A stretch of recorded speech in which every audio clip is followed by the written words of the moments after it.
straight from the land of the long white cloud. North, east, south, western bounds. Raise up, we're the crowds. We are now coming straight from the land of the long white cloud. North, east, south, western bounds. Raise up, we're the crowds. We are now. Hello. Welcome to Real Talk with Raise Up. Thank you guys so much for tuning in and joining us. This is our very first podcast episode, so we're super excited. We've been working on this for a while, so it's really, really great that we've finally been able to do something about this project and hopefully make a new movement.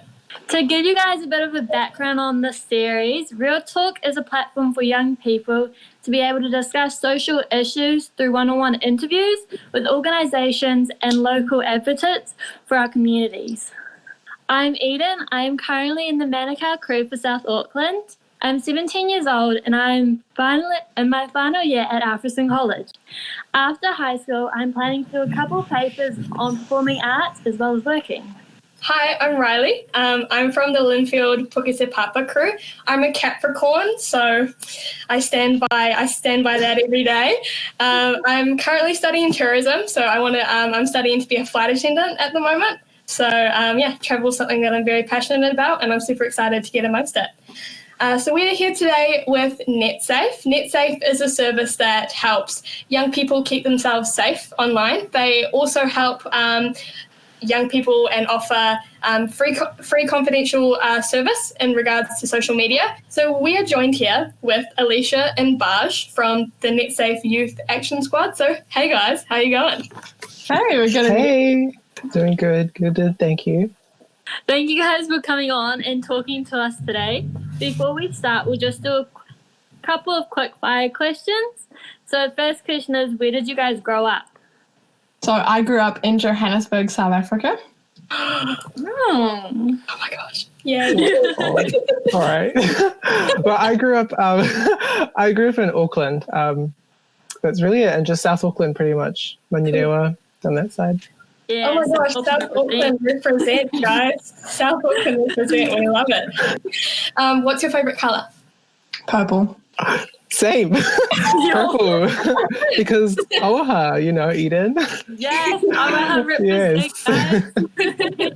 This is a weird one. What is your favourite scent? Oh, it would probably have to be freshly baked cookies. Now during lockdown, when my brother makes some cookies, I'm just down in the kitchen in a second. Mine would be lavender, I think. Yeah. I've just got into lavender soap and stuff. It's so nice to just use that stuff. Lavender soap is the best. Lavender soap is honestly the best. Yes. Do you have a favourite theme park or one that you would love to go to someday? I think one that I really, really would love to go to is Disneyland in America. Oh, that's so good. Yeah. The dream place. Highly recommend. Can't relate, I've never been there. Same. Mine probably would be, I think I went when I was really young to Dreamworld in Aussie. I think it's in Gold Coast, but I don't remember much of it now, so I really want to go back and experience it, because Rainbow's End is just... It's enough. We've had enough of it. It's the other place. You've been once, you're oh yeah, cool beans. Yeah. Yeah. I feel like you get to a certain age and you're kind of over it. It's not cool anymore. If you could go anywhere in the world, where would you go? Oh, I'd definitely go to Greece, Santorini. That's been on my bucket list and forever will be until I go there. Yes, I agree. So nice. I think, that's such a hard one.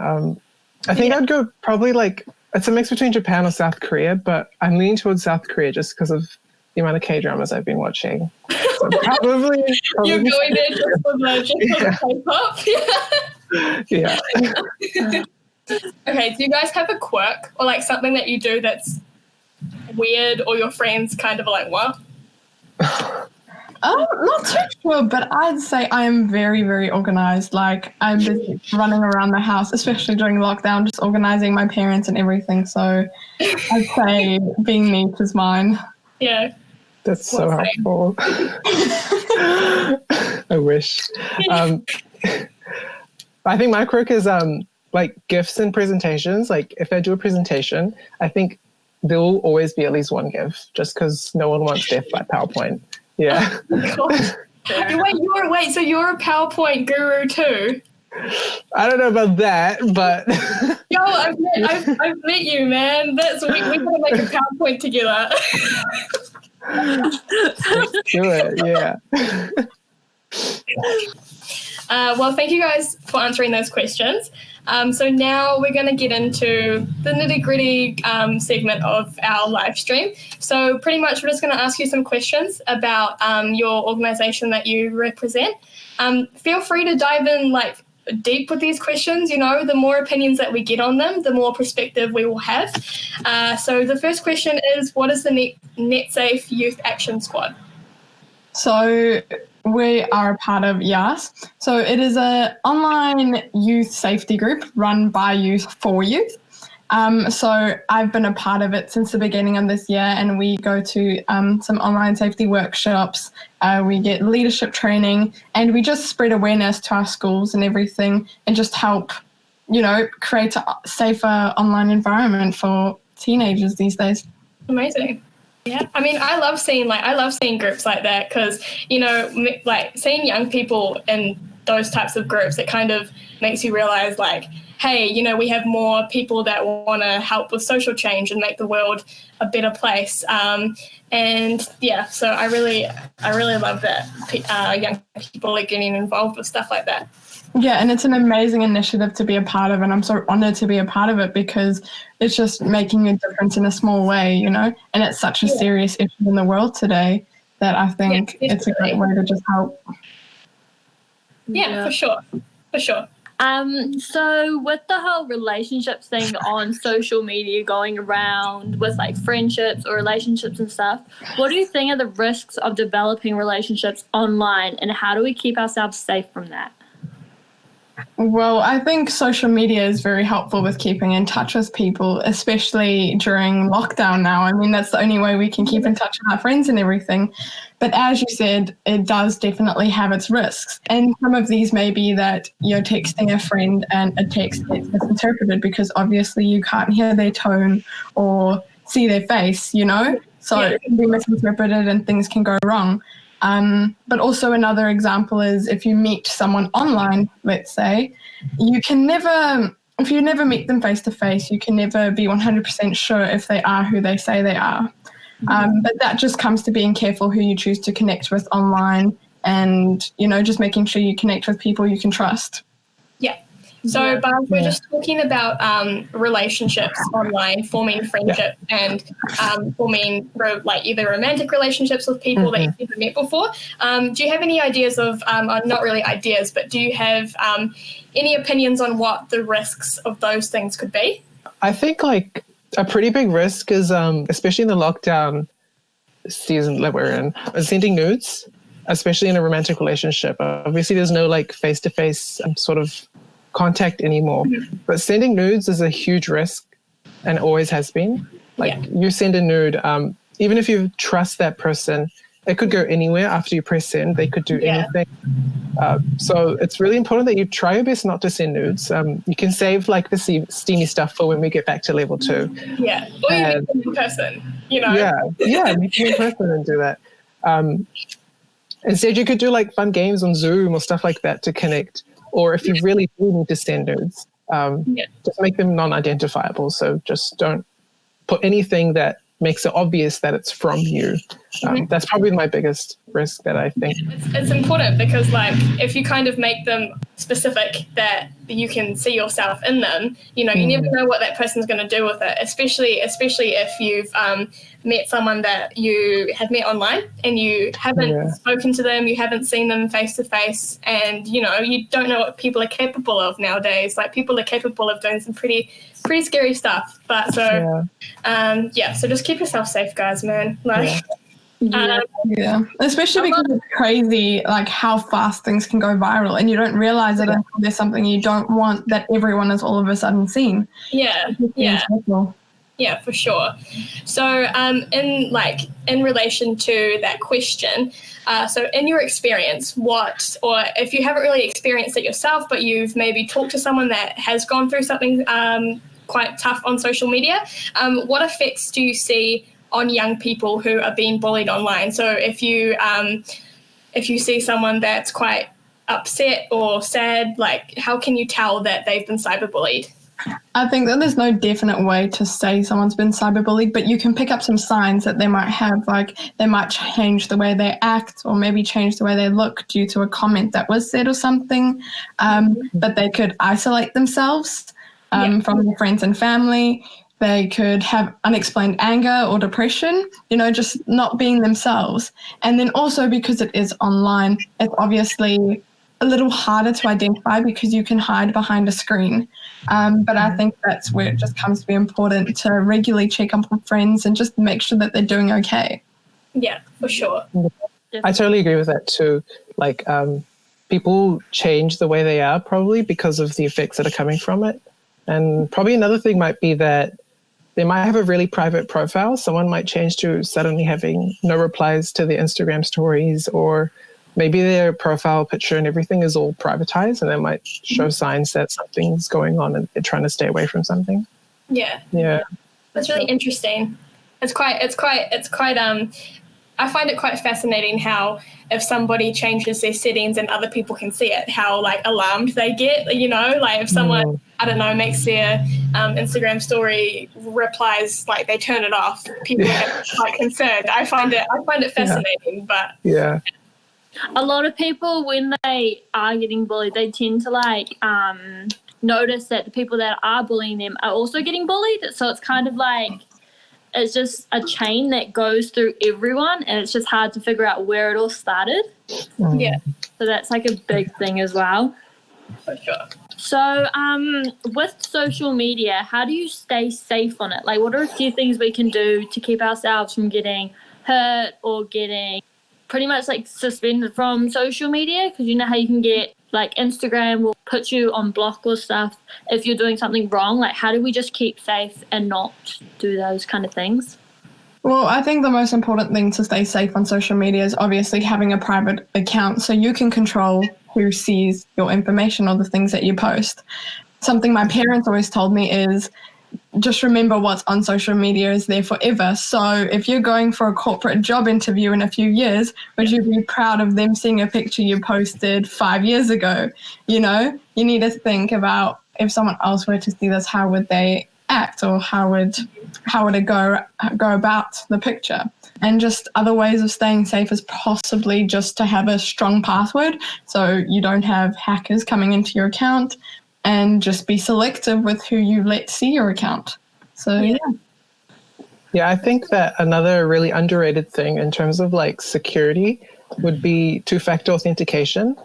A lot of people don't realize, but it's like this thing where if someone gets hold of your password, they still won't be able to log into your account without a code that will be sent to your phone.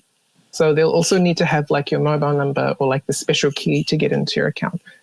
Which kind of prevents you from being hacked and then possibly being banned if that person hacks your account and posts like harmful comments on someone else's profile. That'd probably be like a really key thing that a lot of people don't always use. And it's in almost every social media application nowadays. Yeah. Guys, don't put your password as 1234. Like, oh my This God. is too easy. Yeah, too easy. Yeah. Also with that, like, I've noticed that a lot of people that are getting hacked, it's from friends because they've been telling their friends their password so they could like text someone off it, and they know their phone number, so it's a lot easier. So that's also another big thing where you just shouldn't tell your friends, even family sometimes, because you just don't know. Yeah, for sure. Yeah.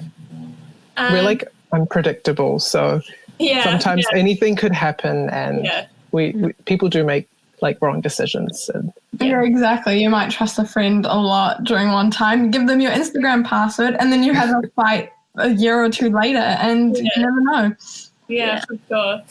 Yeah, so I think that's a really good perspective from both of you. Good job. So in terms of obviously online bullying and being cyberbullied, a lot of people feel like they can't go and talk to someone about it, because I know for certain like schools, they don't have a lot of procedures and policies in place to help deal with cyberbullying, but they will refer people to go and see someone.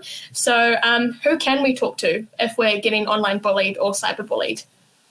I think if something is definitely going on, find a trusted adult, maybe like a teacher or a parent. You know, everyone says that. But if you don't want to talk to someone, maybe you can just text or call Netsafe. I mean, Netsafe can give you anonymous help and advice, and they can help you deal with the situation and even get to the core of it by messaging those media platforms and just making sure that it's handled correctly. Yeah, I totally agree with that. Netsafe is probably, like, in terms of cyberbullying, is a really good place to go to. And you don't even need to go to them in person. Like, you can talk to them online. So it takes away the barrier of having to see someone face to face. Another option is also, apart from Netsafe, you can go to someone like a friend, someone that's the same age as you. People find it easier to talk to people that are the same age. So that could be like your PSSB team or any like advisory services in your school. But most of the times you will probably go to Netsafe to get help. And we would recommend that too. Yeah. Just saying something like that is, I think, you know, going to someone your own age, I think that's why the YAS is so important, because Netsafe has equipped us with the information to help young people deal with the situations. So if anyone like does have issues, they can come to us, and then we can guide them to Netsafe, which will give them the proper advice they need. Yeah, absolutely. Yeah, totally. Also, I have noticed that on social media, they do have certain Instagram pages like that post positivity quotes and post, you know, like self-help things in order, like, and for specific things. So like self-help posts for mental health, self-help posts for cyberbullying, you know, like you look around on social media and use that to your advantage, because, you know, there could be someone out there that's on social media that maybe is going through something similar to you. You just need to reach out. Yeah, there's always someone there that will help you and that will guide you through it. So don't think that you are alone, because that's not true. Like, there's always going to be someone that will have your back. Yeah, for sure. Yeah.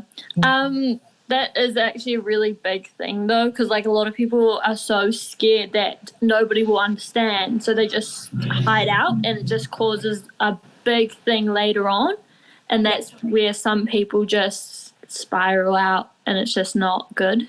Yeah, definitely. Yeah. So what do you do if you or a friend are being cyberbullied? Like, how can you help in that way? I think we've always been taught like the 3 main steps. The most important one is obviously to reach out and get some help. So talk to a trusted adult or someone, contact Netsafe. The second point would probably be to keep evidence of the bullying, of what's going on. Screenshot anything that might disappear, save texts, any images or anything. Dates, keep track of who's doing it. And then also just report it. So if they are bullying you, report it, because then Instagram or whatever social media it's on, they'll see that something's going on, and then they can investigate further if they need to. Yeah, for sure. Yeah, I totally agree with that. Yeah, and like, yeah, keep those. We need to keep those receipts, and then you can use that to get help. And the best way to get those receipts is to talk to people and get your friends to work with you to, you know, screenshot stuff, or you can screenshot stuff for your friend. And just another piece of advice I'd say is probably just don't reply. Don't reply to the stuff that comes to you, or tell your friend to not reply, because it'll just make the situation much worse. Yeah. I think like with Snapchat in general, like when you do screenshot, people can see it. But I think if you are I think that in terms of if you're getting online bullied by someone on Snapchat, screenshotting that can be a good thing, because when you screenshot it and they've seen it, they'll be able to be like, oh no, she's going to show someone, I need to stop it. Yeah, that's definitely a very good point, because they'll be like, they could have a bit of a wake-up call when they see that you've screenshotted it. You know, they'll get a bit scared and they'll be like, oh no, I should stop doing this now, you know? Yeah, definitely. Because I think when you are getting bullied, you can get so caught up in being so mad that you reply while being in that state. And I think it's important to calm down, you know, and go for the correct approach. Yeah, for sure. So the next question is about parents. I'm sure I made it sound so bad. I didn't mean that, but I think we all I know that there are some people out there that have really overprotective parents, and they kind of get confused about why they're so overprotective when it comes to social media. So I guess from your guys' perspective, what would you like parents to know about keeping young people safe online? Or if I rephrase that question, if you had your own son or daughter, what would you like them to know about being on social media? Well, I know that my parents have definitely warned me of any risks that have come on social media, and that's helped me kind of just be aware of it and stay away from those types of things. I also think it's important for parents just to check up on their children, see how they're doing, and just be aware of what social media they are using, just so that they can monitor it and just, see what is going on. For me, I've always had to ask my parents for permission to ask what app I wanted to get. And at the time, I don't think I really understood why, but now I know my parents are just making sure that I'm, they know what social media I'm on and how it is used and how I use it. So just monitoring, I think, would probably be the best. Yeah, for sure. I think on top of that, having open-minded conversations with your children would be really, really useful. Conversations help both parties to sort of understand each other's perspectives and sort of give each other information. It's probably better to do it before the child starts using social media so that you both can be on common ground and not imposing restrictions halfway through their journey on social media. That's really I can kind of I can understand that part of it, because I know that when I was a couple of years ago when I started on social media, my mom was super overprotective. She was like, oh my gosh, don't do this, don't do that, don't do this, don't do that. And she didn't really understand why I put my life on that platform as much as I did. And I kind of, when you can tell that your parents getting a bit overprotective, you get quite angry. But now that I'm a bit older, I kind of understand why she's so overprotective, because there are some pretty dangerous people out there, and there are people out there that can hurt you, especially online. And so I think parents are just trying to avoid that, because at the end of the day, parents just want their child to be safe, and they want their child to be protected. And social media is such a huge thing now than it was back then, so they're just being extra cautious, I think. Yeah, and like you say, parents are extra cautious, and I was actually having a conversation with my mum about this the other day, but I think parents usually only hear the bad of what goes on social media. Yes, there are so many things that can go wrong, but social media is also an amazing platform where people can share their life. You get to connect with friends and stuff. And so I think it's good that parents warn us about it, but I think to them it's kind of exaggerated in media. So with the whole pretty much any age goes on social media these days. So what do you think about people younger than 13 being on social media? If your 9-year-old brother was on Instagram, what would you say to him? Or your 6-year-old sister on TikTok, how would you feel about that? Yeah, I think there are people of many ages on social media. And I mean, Instagram and all those things do have an age limit for when you should be on it. And I think most of them are 13. I may be wrong, but I feel like there's a good reason for having these age limits. So I wouldn't really recommend, because younger people, I mean, they're still experiencing life. They should be outside. They shouldn't be sitting inside on Instagram the whole day. And I mean, the things that they could be exposed to, there's no child version of Instagram. So I think it's very, scary. But I mean, yeah. Yeah, I think same thing. I probably wouldn't allow people under 13 to actually use it. If my sibling, I probably wouldn't let them use it under 13, just because it is such a huge risk. And if they really wanted to, maybe it would be a kid version, Messenger Kids would be something that might be better. But there's, I guess, a boundary, because we can't shield them from social media. They'll have to be exposed to it to learn how to navigate it, or else they'll just be really lost. So I guess it should be just a journey between everyone in the household. So we're going back to the parents question. How do you feel about parents having access to teenagers' social media? So having their logins, doing like regular checkups on their accounts, going through DMs, all of that stuff.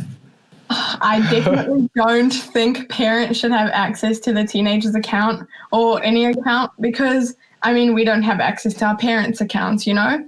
I think that they should definitely be able to view it and kind of just monitor what's going on, just to make sure nothing wrong is going on, not make sure they're not getting bullied or anything. But I definitely don't think they should have access to it. I mean, because the child shouldn't have anything to hide from their parents, so their parents should feel free to view it, but definitely not have access because we all need our own privacy still. Yeah, I feel the same. I think there's a fine line that parents don't need to shouldn't go too far. Like social media is something that is so much more different nowadays, and I think that we should. It's just so important in our lives now, and like we need children need their privacy, and parents will have to respect that, and so that they can share it when they feel comfortable, not share it when they feel like they're intruded. Yeah, like for sure. I mean, I guess from my opinion, I feel like you shouldn't be doing anything that would get your parents like questioning what you're doing on social media, like have that like them having to get to the point where they have to go through your account. You know, you don't want them to get to that point, but like then at the same time, it's like there are some people out there that don't have much of private lives. They don't have, you know, they could have lots and lots of siblings and they're not able to have their own space. And sometimes social media is that space for them.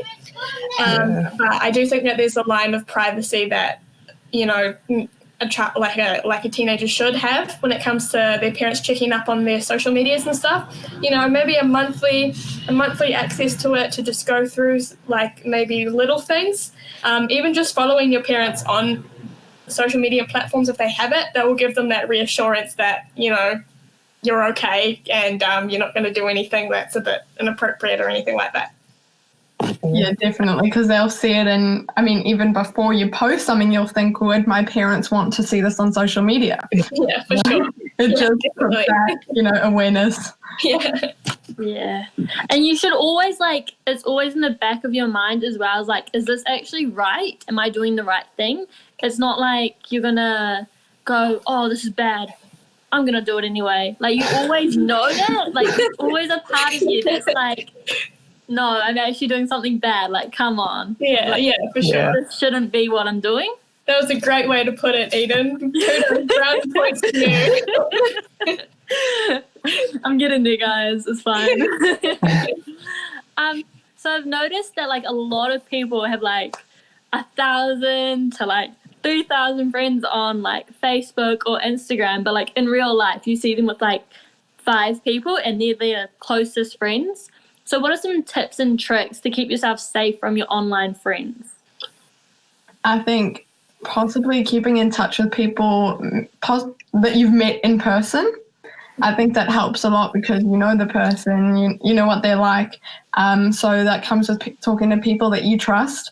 I think also keeping safe online is always use appropriate language when you're talking to people. And also just to be kind and encouraging on social media and don't use it for anything else. Yeah, definitely. Yeah, I think at a younger age, we used to really think it was really amazing to have like 2,000 friends on Facebook. But I mean, by the time you get older, you kind of realize that you don't actually like, you have like you just have that small group of friends that you always go to. And I think reducing the size of like your exposure is probably a really safe way to stay safe, good way to stay safe online. Just keeping a small bubble of people that you can trust, and just being respectful online and not sharing things that you like share to people in person without knowing that they're real. Yeah, for sure. It's always better to have like friends that you can trust on and count on to always be there for you, rather than friends that you don't know if they're going to go behind your back or if they're going to like go and tell people rumors about you. It's just like kind of unsafe. Yeah. And anything you say on social media stays there. So they can always just screenshot it. If it's not on Snapchat, on Instagram maybe, they can screenshot it and send it to someone else. So, and you won't even know. Yeah, for sure. Yeah. Okay, so we got one more question for you guys. So obviously social media, it's a lot more of a creative platform now. You know, you can get jobs off it. You can do like mini projects, you know, some advocacy projects and things like that. You can use it to your advantage, right? So how can young people get creative with social media? Like what's something that they can do that kind of, it's just out there and it's like out of the box and, you know. I think people can make friends with their, make videos with their friends. I think people can also create businesses on social media. You see that a lot nowadays, people just coming up with new initiatives, and social media is a very good way to take advantage of that because everyone has social media. I think you can also make craft videos. You can search up things to do, you know, to start challenges even, which is really, really nice. Yeah.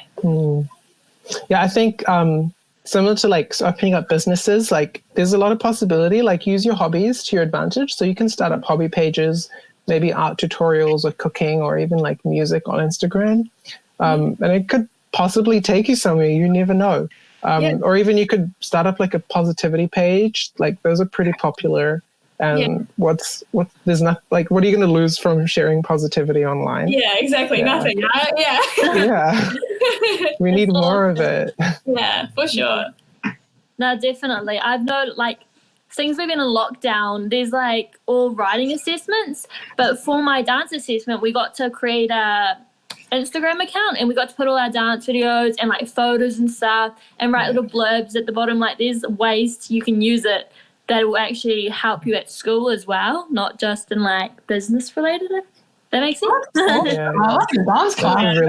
Really Yeah, but for my assessment, I had to make a TikTok of myself on the plane. So I had to do the whole like background of the plane and pretend like I was on a plane. That was pretty funny. But it's just so fascinating how much like how big social media is to people. Like it's insane. It really, really is. Yeah.